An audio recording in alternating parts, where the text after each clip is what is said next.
అందరికీ నమస్కారం. ఈరోజు మా మేడ్చల్ నియోజకవర్గం గట్కేసర్ మండలంలో ఉన్న కోర్యాంబ గ్రామం ఏకశిలా నగర్లో దాదాపుగా 40 సంవత్సరాల క్రితం వీళ్ళు ప్లాట్లు కొనుగోలు చేసిన వాళ్ళందరూ కూడా ఈరోజు కొంతమంది అవినీతి పరులు, ముఖ్యంగా స్థానిక కొంతమంది నాయకుల అండతోని కొంతమంది ప్లాట్ యజమానులను ఇబ్బంది పెట్టాలని చెప్పి, కబ్జా చేయాలని చెప్పి ఒక దొంగ డాక్యుమెంట్ క్రియేట్ చేసుకొని ఈరోజు ఆఫీస్ అధికారులు కూడా దానికి తొత్తుగా పనిచేస్తూ ఇబ్బంది పెట్టే ప్రయత్నం చేస్తున్నారు. ఈరోజు ఏకశిలా నగర్లో ఈరోజు అందరూ కలిసి బాధితులందరూ కలిపి ఇక్కడ ఒక సమావేశం ఏర్పాటు చేసుకోవడం జరిగింది. నా వంతు బాధ్యత, ఎందుకంటే నా నియోజకవర్గంలో ముఖ్యంగా నా మండలంలో ఇలాంటి అవినీతి జరుగుతున్నప్పుడు స్పందించాల్సిన అవసరం ఉంది.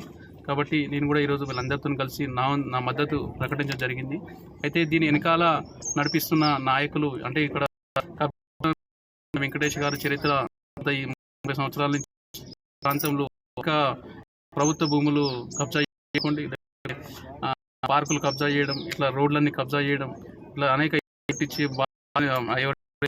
బాధితులను కూడా ఇబ్బంది పెట్టిన వ్యక్తి వెంకటేష్ గారు. ఆయన ముఖ్య అండా ఎవరితోనంటే ఇక్కడ స్థానిక మాజీ ఎమ్మెల్యే సుధీర్ రెడ్డి గారు. అంటే గతంలో చరిత్ర కూడా ఆయన వెంకటాద్రి టౌన్షిప్ నిర్మించినప్పుడు ఎంత అవినీతి జరిగింది, ఎంత ల్యాండ్లు అతని దగ్గర తీసుకున్నాడో తెలుసు.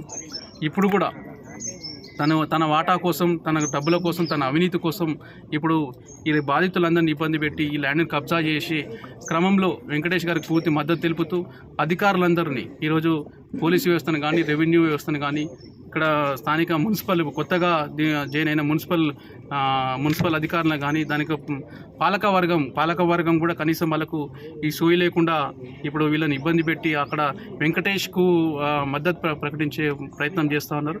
ఒకటే మీడియా ద్వారా ఒకటే చెప్తున్నాం, మీడియా ముఖ్యంగా పత్రికా మీడియా ఈరోజు వీళ్ళు చేస్తున్న పోరాటం 5-6 నెలలుగా మీరు బయట ప్రపంచానికి కానీ అధికారుల దృష్టికి తీసుకెళ్తున్నందుకు మీడియా వారికి కూడా ప్రత్యేకంగా నేను అభినందన తెలియజేస్తా ఉన్నా.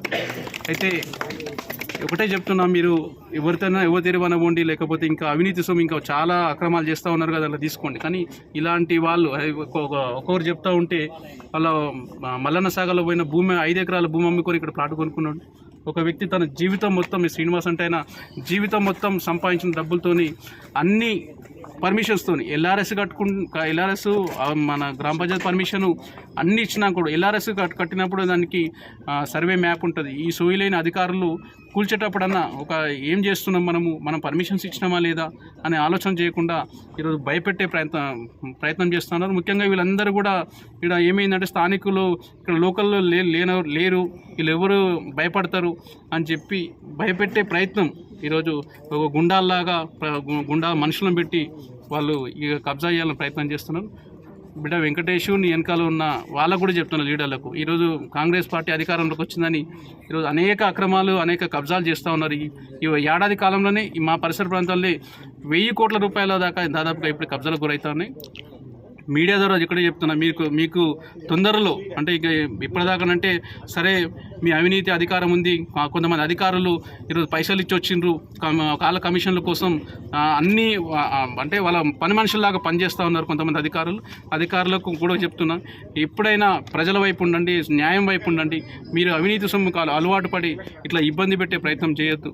బీజేపీ పార్టీ బాధితుల పక్షాన ఇప్పుడు ఎక్కడ చూసినా మా ఎంపీ గారు, స్థానిక ఎంపీ గారు ఈటెల రాజేందర్ గారు ప్రతి విషయంలో స్పందిస్తూ ఉన్నారు.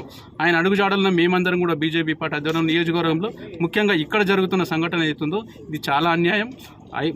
గౌరవ హైకోర్టు కూడా వాళ్ళకి ఎన్ని రకాలుగా వాళ్ళకి ఆర్డర్స్ ఉన్నా కూడా బాధితుల పక్షాన వాళ్ళు లెక్క చేయకుండా అధికారులు అవినీతి సొమ్ముకు అలవాటు పడి ఈరోజు ఇబ్బంది పెట్టే ప్రయత్నం చేస్తున్నారు. ఏదేమైనా మేము పూర్తి స్థాయిలో శ్రీనివాస్కు జరిగిన అన్యాయం బాధ అనిపిస్తుంది.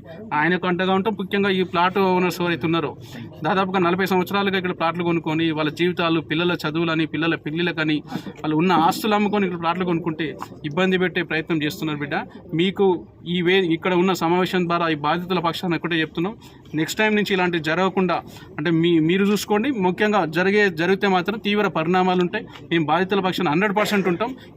ఈ మీడియా ద్వారా తెలియజేస్తా ఉన్నాం. Thank you.